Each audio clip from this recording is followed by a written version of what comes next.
It went in. That's all. No.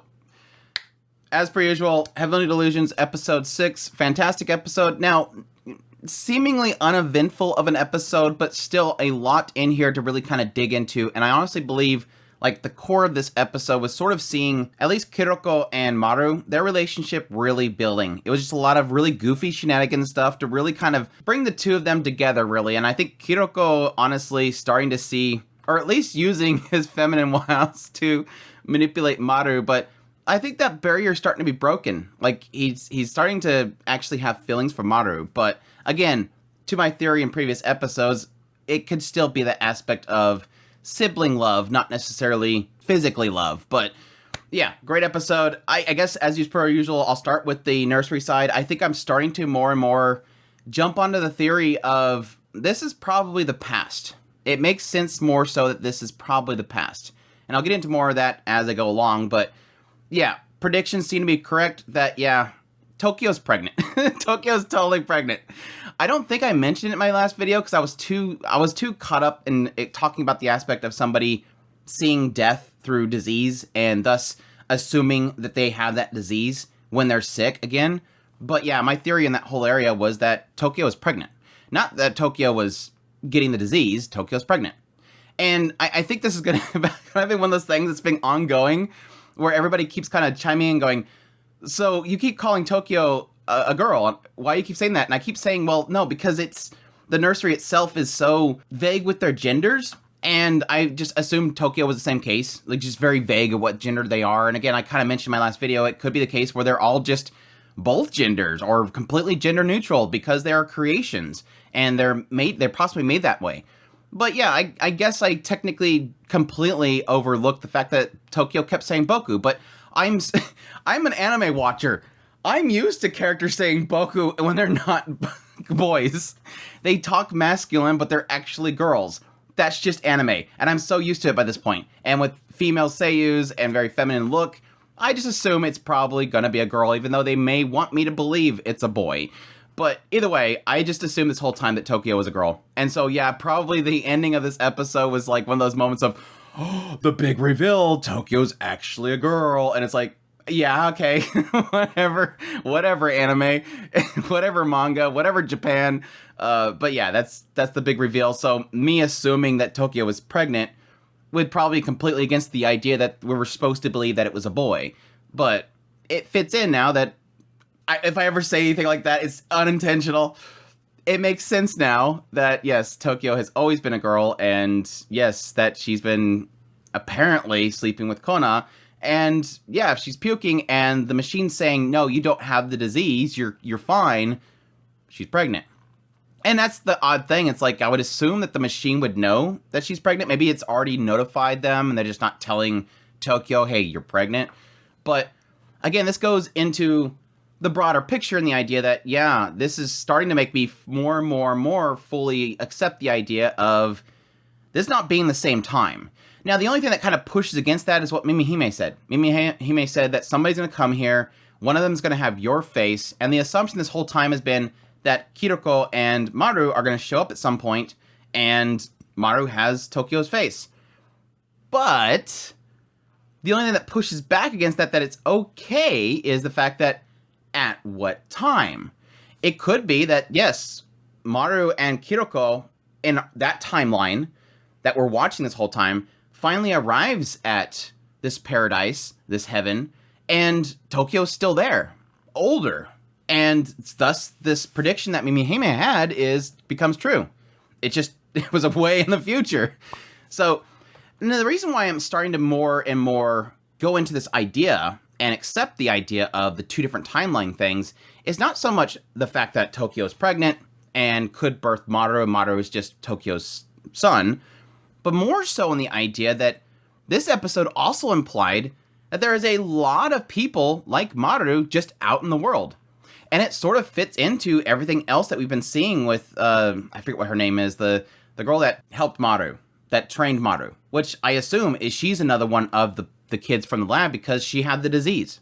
So I think this whole world is full of people from that laboratory, whether they just kind of get kicked out as orphans all the time because Maru was an orphan, this girl at this hotel was an orphan, and she's obviously has man-eater parts in her because it allowed Maru to be able to go inside of her. It seems like everything is pointing at this world that Kiruko and Maru is in is just this big world that is an after effect of whatever experiments they're doing in this lab, and the children from it leaving, whether it's because the lab collapsed and they all left, or that they're just throwing kids out whenever they're fake subject, or maybe they're just planting them into the world to see what happens. But yeah, I'm starting to more and more jump onto that theory that this is probably two different timelines. Tokyo's pregnant, possibly Maru is the son or the child that she's pregnant with, which, yes, would lead me to believe that the day of fate or whatever the director was talking about is probably the day of the collapse, and the collapse itself was probably caused by, I don't know, I wonder if the reason why they know when the day of fate is, or that there is a day of fate, is because of a certain somebody that's able to draw things into existence, and he drew something that they're like, yeah, we're done. Time to prepare. Time to prepare, because that's going to come to being. We can't stop it. I mean, they could have assumed that maybe if they take him out, the ability won't happen, but still. But of course, the other big thing that happens in that side of the story this episode is Asura shows up. Asura shows up in front of Tokyo in her dream. Now, it's not just Asura showing up. Asura doesn't look like a human. Now, whether it's she looks like, let's face it, an alien. Is Asura an alien? They imply that they created Asura, so it's not as if Asura was originally an alien. It's something they created. Now, did they create her using parts from an alien source that makes her look alien? Or is it just using the parts from the man-eaters has made her look something that we, in our assumption, looks like an alien? That's the big question mark. But it's obvious that she at least doesn't look like what a human would look like. And that brings up the big, massive question mark as to what the heck are these children? The assumption I had this whole entire time is that all these kids in this nursery are, born and raised, created from some sort of parts or something from man-eaters. That's the assumption. And it's an easy assumption to go with. Could possibly be wrong, but Asura seemed to be much more than everybody else because she looks so different. Now, I'm curious what that'll end up being. Now, the question mark that she brings up in the scene, besides that, is, what are you able to do, Tokyo? And Tokyo's like, what do you mean? I don't know if that's implying what are you able to do, as in what is your capability, what is your ability, what all that stuff is. What are you going to do in order to fix the situation? It's a very vague statement that can mean a lot of things they'll probably get into, but still very interesting seeing, and it kind of implies a lot to Tokyo. This whole time we've sort of been implying that Tokyo is able to control the security systems, but I've never believed that. We keep seeing Tokyo walking around the buildings, and the security cameras never catch her. And even when she goes into Kona's room, it doesn't see her. And that happened with them infiltrating to see the children.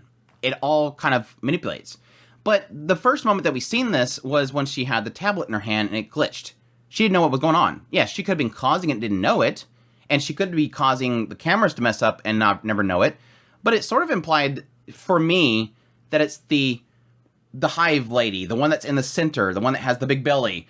She's the one that's controlling things to let Tokyo do whatever she wants to do, because Tokyo's like this promised child for her. And it might be that Tokyo's ability is to get pregnant. That could be her special ability. It could be the fact that she is a mother. She's the next one to go in the center and replace the hive lady. Who knows?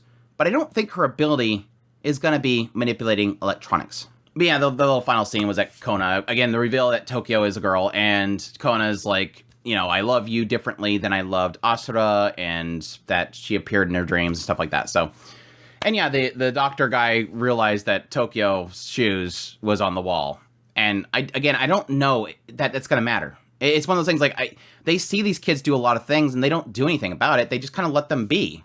Now, they could step in because of the fact that she is sort of a special case, possibly, or something. But it seems like it's more painting it as, crap, go get Tokyo. We have to punish her. It's turning it more in a, why didn't we notice?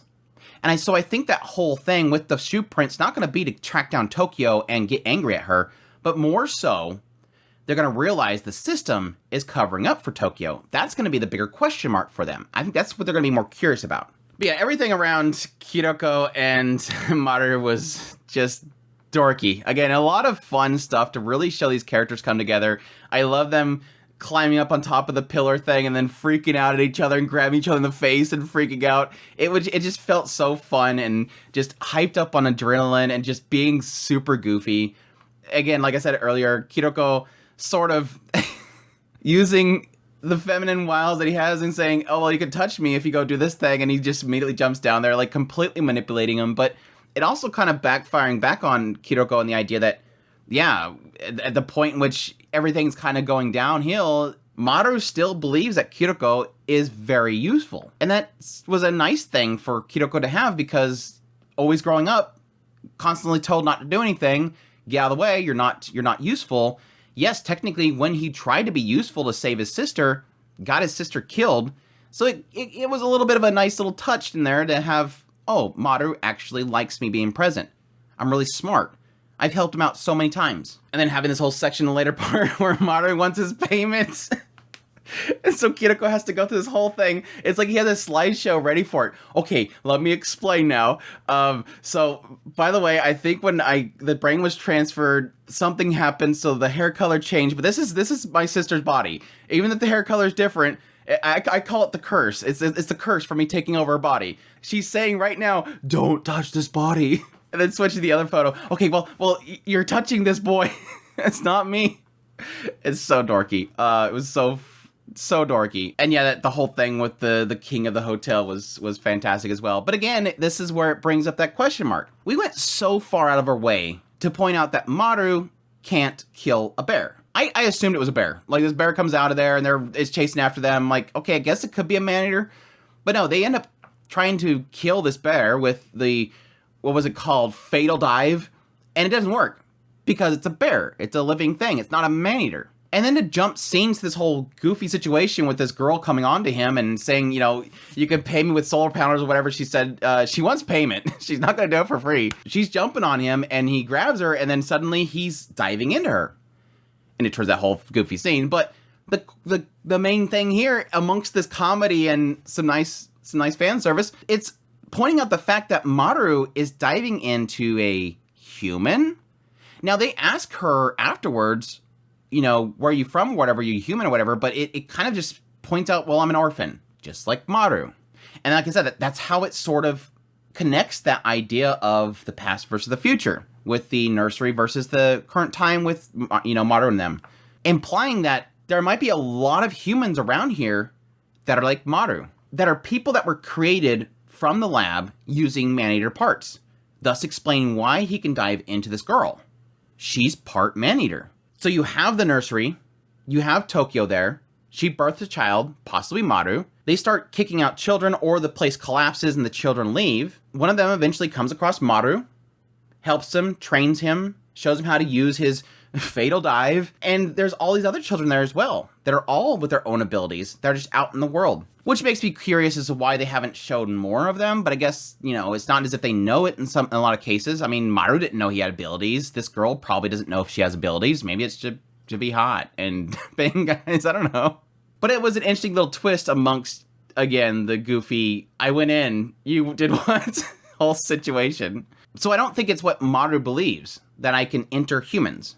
It's just that he's able to enter these hybrid humans. Yeah, the other thing that was kind of interesting in here is they sort of kind of implied from Kiruko that, yeah, technically every camp that we've gone to, or at least the last camp in this whole situation, they're all setups. Like, despite the fact that it seems like everything's normal and people are trying to help each other out, or even if you pay for something and it ends up being illegitimate, it's this aspect of that the world itself is not a nice place. And Kiruko knows that. Maru just seems to be a little bit too trusting, and it's Kiruko kind of pointing that out. I don't want to be a bummer or anything, but just so you know, for future reference, this was a setup. And that technically makes sense. Like, I would, if a map had 100% clean water in a post-apocalyptic setting, and I went there and it didn't look like there was a bunch of people there, I would have gone away. There is no way in hell I found the one map that says where there's 100% clean water, and this person selling it to me is not there.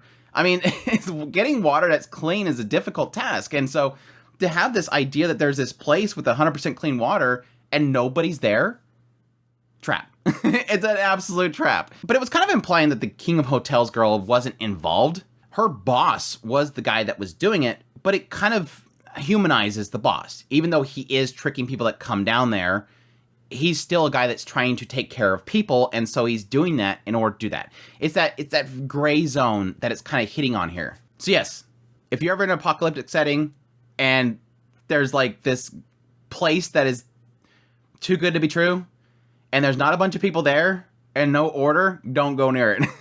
It's not gonna be what you think it is.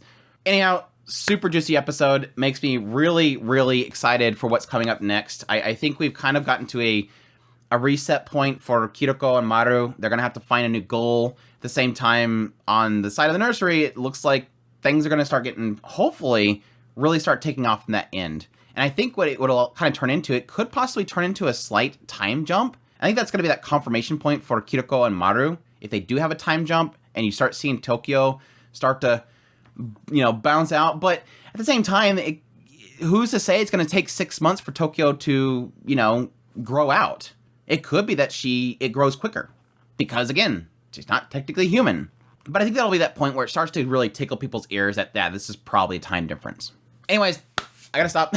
I always gotta stop myself. That's Heavenly Delusion, episode 6. Hope you guys enjoyed this video. As always, if you did, make sure to hit that like button down below. Comment. Let me know what you thought of the episode. Additionally, if you're new to the channel, make sure that subscribe button so you get my content. I do news, reviews, first impressions, top list. If it's anime, it's pretty much here. Additionally, if you want to support the channel more, I have a Patreon link, tips link, super thanks button down below, as well as a membership button down there. I greatly appreciate everybody that supports the channel. You guys mean a lot to me, and y'all take care.